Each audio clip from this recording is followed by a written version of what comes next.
Aum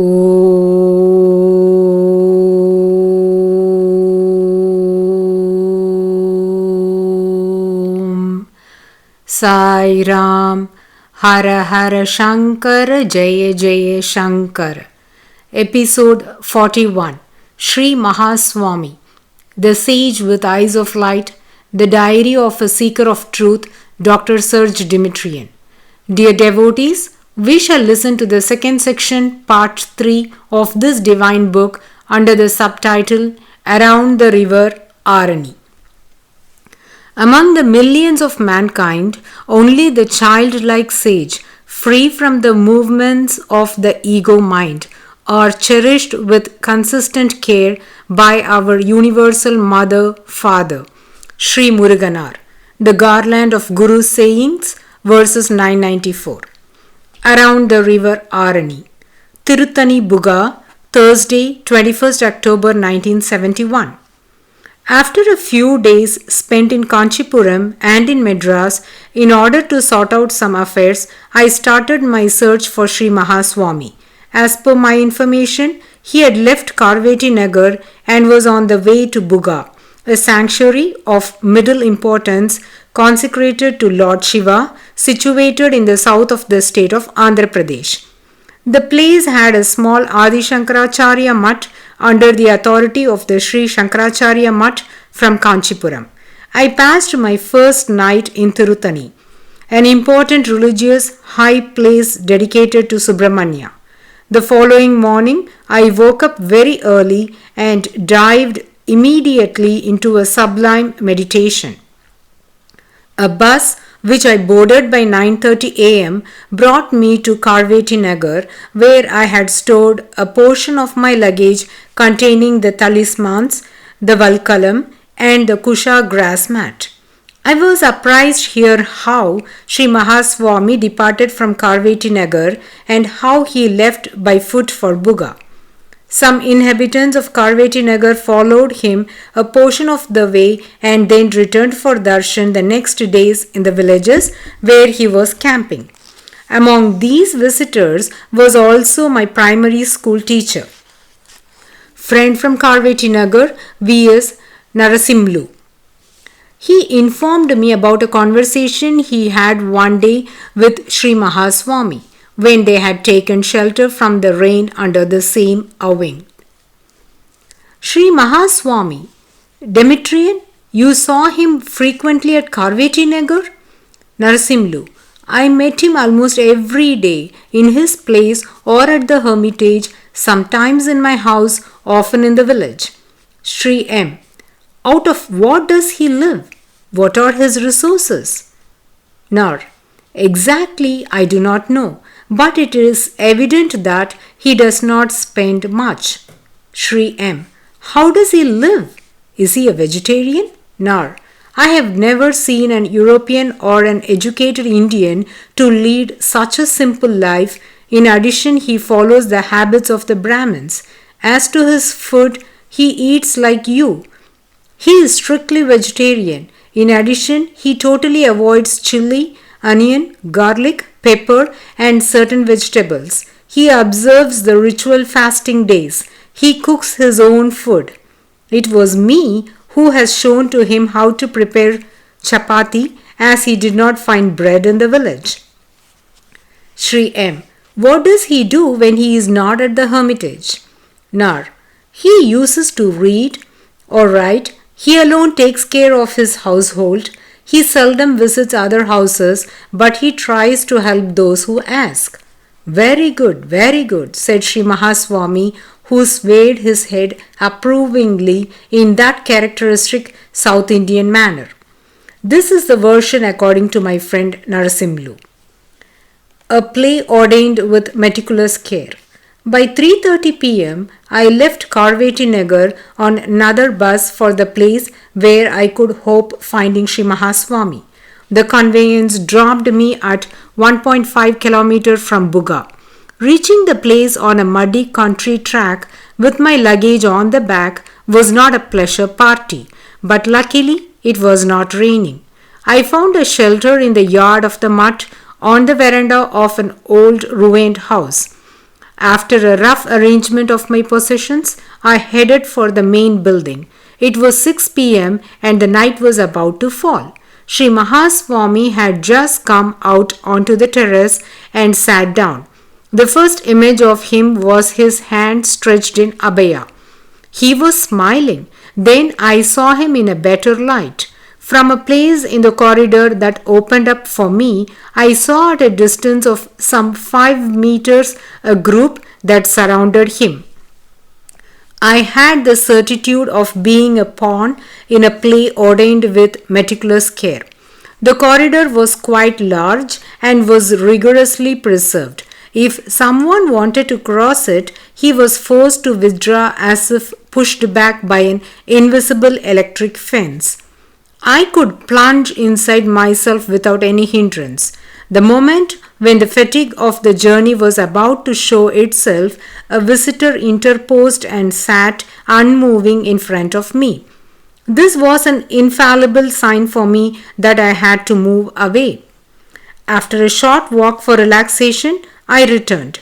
However, I felt slightly indisposed, and probably the fact of not having seen Swamiji for the last 12 days stopped me from deepening my meditation. In the meantime, Sri Mahaswami had become severe, deep, and he seemed to wish to retire. All the visitors who flocked round scattered as by an order. I picked up the necessary courage and prostrated in front of him. He waited without moving until I finished, then got up and entered slowly into the single room of the tiny mutt, a small temple where was installed the smiling statue of the founder Adi Shankara, with in front of him a pair of sandals carved in stone and blackened by time.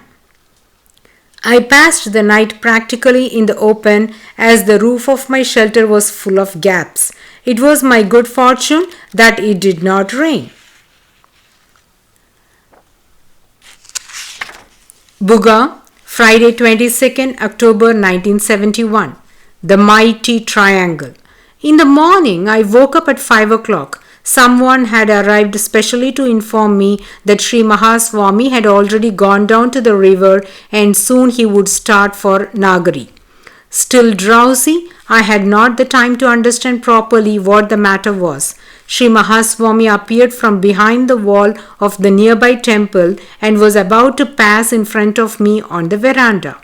I hastened to salute him, but I could prostrate only towards his left side. However, seeing me, he slowed his pace.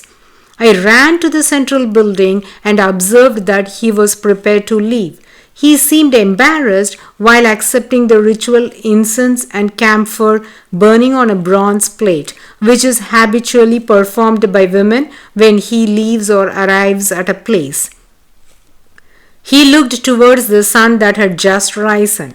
On his features, one could read a strong determination. His face had become extremely simple, almost transparent. I clearly observed how, for 10 to 15 seconds, he took on the consistency of the sun, a matte golden, a clearly yellow hue.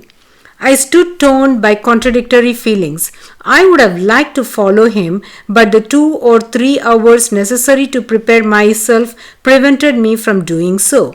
Although he had stopped very near to me and had inquired of the name of some nearby person in order to justify to the visitors his stopping, I felt unable to salute him before his departure. I saw him pass at close quarters and my weak heart remained dry as an old lemon. Swamiji had moved away a little, accompanied only by 3 assistants, who, as one of them, unknown to me, returned and addressed me. Sri Mahaswami will halt at the next hamlet, hardly 3 kilometers from here, he insisted. With regret, I watched the small group walk away. What a misery to drag so much luggage and not to be able to fall in line behind him. Had I had the permission, it would have been an occasion of intense communion, as behind him there spread the tail of a comet formed of an immaterial but sensible network of joy and purity. I stayed back and visited the famous waterfalls of Buga, two anemic sources that even now in the rainy season flow through stone channels. Some time ago there were four currents, but the two lateral ones have dried. Above one of the two living sources is a small mandapam in black stone that is open towards the river. The pilgrims assemble there in order to collect the water just as it comes out of the earth. The 3 flights of stairs go down towards the river in a nonchalant curve to the feet of the cliff. On the top of the steps and behind the sources stands a very old temple with short walls and lowered door jambs where one has to bend the head before entering, like in the peasants' huts or in certain traditional houses. The main shrine is dedicated to Shiva. The water that bathes the Shivalinga mixes with one of the principal sources. In the yard of the temple are scattered several small temples, huddled up and half sunk in the earth, consecrated to all the important deities of the Hindu pantheon. The village here chosen and where I reached after an hour's walk is, as quite often is the case, a pleasant place. Near a stream of clear water and a paddy field where the young shoots recently transplanted spread in a carpet of airy green, Sri Mahaswami occupies a room in a cob mud hut which is meant for an irrigation pump. Near the hut, in the open space, is a beautiful Shivalinga. In front of it, a Nandi carved in blue stone that reposes almost to the point of sagging. The powerful bull, the mount of Shiva who, with a buoyant stride, should carry Shiva himself, the Lord of the universe, along with Parvati, his spouse, and his sons Subramanya, and the plump Ganesha, simply resembles here a calf. However, very satisfied with his position, it is as if he is saying, "You could well admire me. Am I not smart? And look at the work I accomplish. The sculptor must have been a humorist." Devotees, we shall continue to listen to Around the River Arani in the coming episode, bowing at the holy feet of the Gurus. Aum